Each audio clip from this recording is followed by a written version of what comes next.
নমস্কাৰ, এই মুহূৰ্তত জনাইছো আটাইতকৈ ডাঙৰ খবৰ। দাড়ি টুপিক অপমান কৰি বিপদত পৰিছে হাগ্ৰামা মহিলাৰীৰ বিৰুদ্ধে এইবাৰ গৰ্জি উঠিছে নেমচু। মহিলাৰীৰ বিৰুদ্ধে আন্দোলনৰ হুংকাৰ নেমচুৰ। এইবাৰ বিপিএফৰ প্ৰধান হাগ্ৰামা মহিলাৰীৰ বিৰুদ্ধে গৰ্জি উঠিছে নেমচুৰ কেন্দ্ৰীয় সভাপতি বদৰুল ইছলাম। অতি শীঘ্ৰে এনে অপমানজনক মন্তব্যৰ বাবে মুছলমান সমাজৰ আগত ক্ষমা খোজক, এই দাবী জনাইছে নেমচুৰ সভাপতি বদৰুল ইছলাম।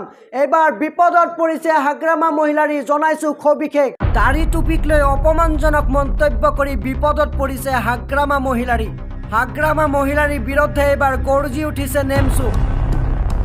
মহিলাৰীৰ বিৰুদ্ধে আন্দোলনৰ হুংকাৰ নেমচুৰ। এইবাৰ বিপিএফৰ প্ৰধান হাগ্ৰামা মহিলাৰীৰ বিৰুদ্ধে গৰ্জি উঠিল নেমচুৰ কেন্দ্ৰীয় সভাপতি বদৰুল ইছলাম। অতি শীঘ্ৰে এনে অপমানজনক মন্তব্যৰ বাবে মুছলমান সমাজৰ আগত ক্ষমা খোজাৰ দাবী নেতাগৰাকীৰ। যোৱা 29 জুনত কোকৰাঝাৰৰ বাওখুংৰি সমষ্টিৰ এখন জনসভাত এগৰাকী মুছলমান সম্প্ৰদায়ৰ ব্যক্তিক সভাৰ মাজতে দাড়ি টুপিক লৈ কৰা অসন্মানজনক মন্তব্য কৰাত ক্ষোভ কেন্দ্ৰীয় সভাপতিগৰাকীৰ। নেতাগৰাকীয়ে কয়, হাগ্ৰামা মহিলাৰীৰ এনে আচৰণ গ্ৰহণযোগ্য নহয়। হাগ্ৰামা মহিলাৰীৰ এনে আচৰণ দুৰ্ভাগ্যজনক। এটা দলৰ মুৰব্বী হৈ এনে আচৰণ মুঠেই গ্ৰহণযোগ্য নহয়। দাড়ি হ'ল মুছলমানৰ পুণ্য অন্যতম চিহ্ন। ইছলাম ধৰ্মৰ প্ৰৱৰ্তক হজৰত মুহাম্মদে ৰাখিছিল দাড়ি। আনকি নেতাগৰাকীয়ে কয় যে মূৰত চুলি গালত দাড়ি নথকা হাগ্ৰামাই নাজানে মুছলমানে দাড়ি কিয় ৰাখে। অতি শীঘ্ৰে এনে অপমানজনক মন্তব্যৰ বাবে মুছলমান সমাজৰ আগত ক্ষমা খোজাৰ দাবী নেতাগৰাকীৰ। আনকি ক্ষমা নুখুজিলে হাগ্ৰামা মহিলাৰীৰ বিৰুদ্ধে গণতান্ত্ৰিক প্ৰতিবাদৰ হুংকাৰ নেতাগৰাকীৰ।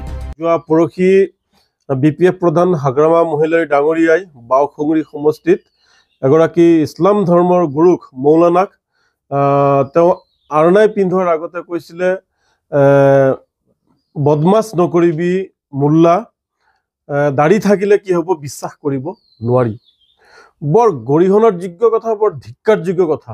চাওক, আমি ইছলাম ধৰ্মৰ মানুহ আৰু ইছলামে দাড়িক লৈ কি কয়, আমাৰ যিগৰাকী মহাপুৰুষ আছিলে হজৰত মুহাম্মদ সাল্লাল্লাহু আলাইহি ওয়াসাল্লাম, যি আমাৰ নবী আছিলে হজৰত মুহাম্মদ, তেওঁ দাড়ি ৰাখিছিল আৰু যাৰ কাৰণে বিশ্বৰ মুছলমানসকলে দাড়ি ৰাখে আৰু তাক আমি পুণ্য হোৱা বুলি কওঁ, তাক আমি সুন্নত বুলি কওঁ।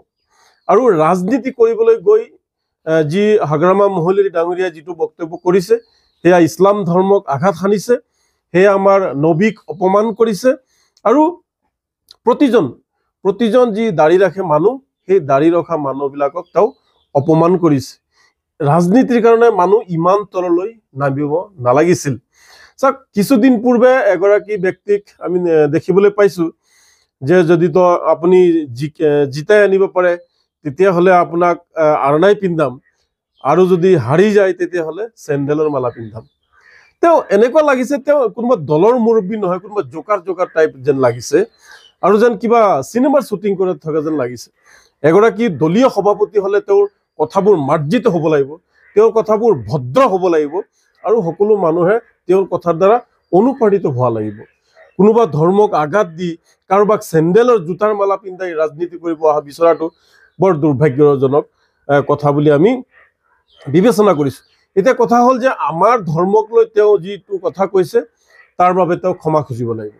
ইছলাম ধৰ্মৰ যি দাড়িক যি তুচ্ছ-তাচ্ছিল্য কৰিছে, যি তেওঁ হেয় প্ৰতিপন্ন কৰিছে, আমাক আঘাত দিছে, আমি দুখ পাইছো, তাৰ বাবে তেওঁ ইছলাম ধৰ্মৰ লোকসকলক, প্ৰতিজন লোকৰ ওচৰত কিন্তু তেওঁ ক্ষমা খুজিব লাগিব।